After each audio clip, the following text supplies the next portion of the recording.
Today I'm going to show you a really easy way to make this water droplet effect in Fusion. And then at the end of the video I'll also show you how to adapt it to any shape or even use it to make a watery text effect.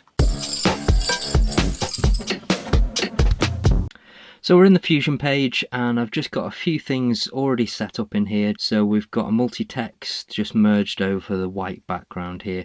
Obviously this can be whatever you want it to be. It could even be a media in, bring in something in off the timeline, for example.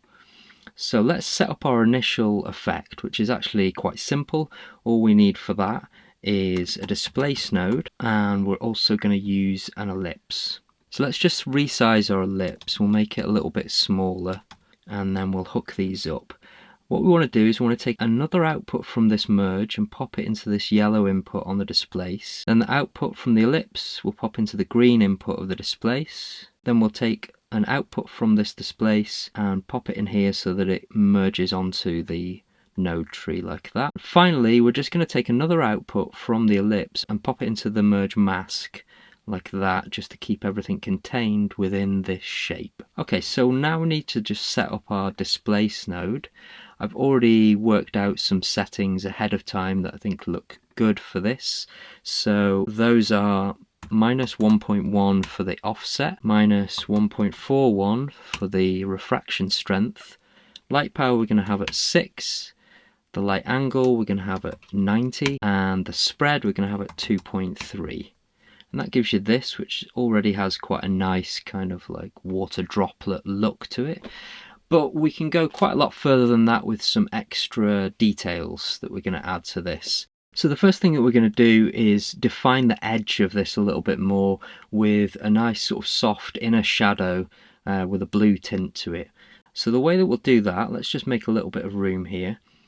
We'll grab a bitmap and also a background, and then finally a shadow, and we hook them up like this. We take the output of the bitmap and that goes into the blue input of the background, output of the background into the yellow input of the shadow. Then what we want to do is take another output from the ellipse and pop that into the yellow input of this bitmap, and then yet another output of the ellipse and pop it into the blue mask of this shadow here. So let's pop this shadow into our second viewer so we can see what's going on. And we'll start off by setting up the bitmap. So we'll invert the bitmap and bring the softness up a little bit. Then we'll come into the background and we'll change the color of that to white. And then finally we come into the shadow and we're going to change the color of the shadow to like a blue color. So the hex code for that is 55dbff. And finally we're going to go into the settings of the shadow and just turn on multiply by mask like that. And that gives us this. So we'll just come back into the bitmap and just fine tune this soft edge. You can see by turning it up you increase the effect by quite a bit. So something like that looks good to me for now. So let's pop that over the top of our look here by grabbing the output of the shadow and merging it into the node tree like that. So that's sort of defined our edge there a little bit. Now what we're going to do is we're going to add a little bit more of a shadow to the bottom and also a drop shadow to this bottom edge, just to help give the whole thing a bit more 3D dimension. So for that we're going to use a couple more bitmaps. I'll just copy and paste that. We'll take another output from the ellipse and that can go into this first bitmap in the yellow input.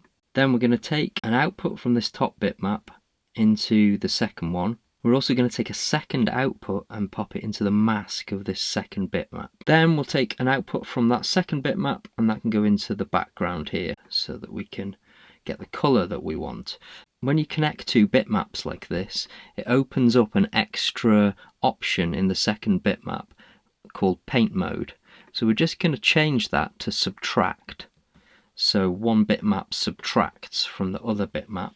And then we're also just going to change the colour of the background, and that's going to be 84D5E1. So this nice blue colour. So if I pop that into our second viewer so we can see what's going on. Now you can't see anything at the moment, but if we come into this second bitmap and just turn the soft edge up a little bit, you can start to see what's going on. And then what we're going to do is we're going to then grab the handle for this and just pull it up like this. So what's going on here is you've got this ellipse shape coming into the first bitmap to create the circular shape. That's feeding into this second bitmap, but it's also masking that second bitmap, which is set to subtract so that one removes from another. So then that means that you can shift this second one around and it'll stay contained within the shape but subtract from the one above it. So finally we'll select the background and we'll add a drop shadow to this, and if we take the output of the drop shadow and just merge the whole thing into our node tree like that, and you can start to see the effect on here. Now we need to just set up our drop shadow. We'll turn the strength up a tiny bit, change the angle so that it's more just underneath, and just bring the drop distance in a little bit like this, and then turn the blur up by quite a bit like that. Okay, that's looking good. And I just want to sort of tone down this kind of blue shadow at the bottom here, so we can come into this top bitmap and just turn the level of that down to taste like that. Okay, so the last thing that we want to add is I want to add more of a highlight to the top here. So we use a similar technique, so we can actually just grab these two bitmaps in the background and copy and paste them. I'll just move this ellipse so we can see what's going on here. So we're going to take another output from the ellipse and feed that into this bitmap. And then let's pop this in the viewer here. And for this one, if we grab this second bitmap here, we're just going to drag that down instead, like that. And we're going to change the colour to white, like that. And for this one, I'm actually turned the level of this one back up. And then we can merge that in over the top. There we go. So that's our effect finished. Now the really cool thing with this is now that we've got this built out, you can plug anything in here and it will take on this effect. So let me show you what I mean. We could stack another ellipse on here and pop that in there, and we can move that around independently and that takes on the exact same effect. So you can pop any shape into there, or for example you could put a polygon into there and we could just draw a little triangle shape at the top here, and that will kind of just merge these two shapes together and create even more of a water droplet look to it. If I just add a bitmap in underneath there and make sure that's going into the yellow input there, we can grab that and move it around like that, or animate it. But then also what you could do is you could put something like text into there. So let's pop that into the yellow input, and that will also take on this kind of glassy, watery effect. So that's it for this one. Hope you enjoyed it, and I'll see you next time.